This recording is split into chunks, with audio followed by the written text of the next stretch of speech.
बहुत साल पहले की बात है।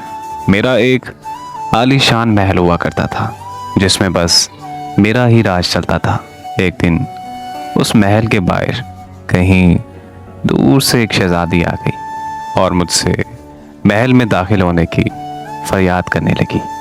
वो शहजादी इतनी खूबसूरत थी कि मैं उससे इनकार नहीं करना चाहता था, मगर महल के असूलों की वजह से मैं उससे अंदर दाखिल भी नहीं कर सकता था। लेकिन वो शहजादी कई दिनों तक महल के बाहर फरियादी बनकर बैठी रही।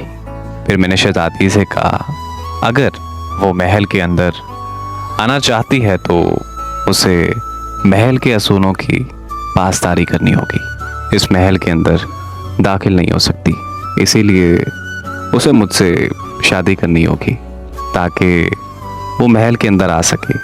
दूसरा असूल ये है कि अगर वो महल के अंदर दाखिल हो गई तो फिर वो ज़िंदगी भर महल से बाहर नहीं जा सकती। उसने मुझसे कहा कि पहले मैं तुम्हें और तुम्हारे महल को देखूंगी, फिर उसके बाद फैसला करूंगी।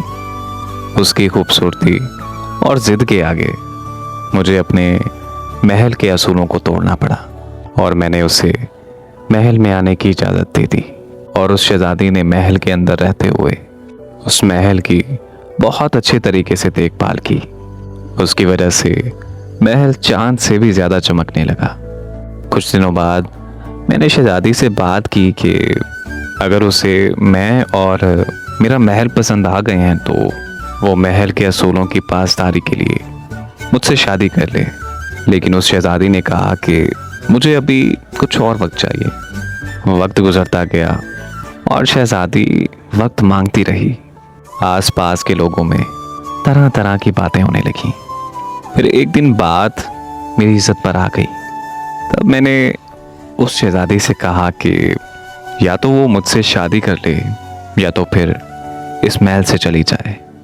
तो उस शहजादी ने महल को छोड़कर जाना मुनासिब समझा। उस शहजादी के महल से जाते ही महल को आग लग गई और वो महल जलकर राख हो गया। उस शहजादी की वजह से कितने महल जलकर राख हो गए। वो आलीशान महल कहीं और नहीं बल्कि मेरे सीने के अंदर मेरा दिल था, जो आज राख बनकर मेरे सीने के अंदर दफन हो गया है।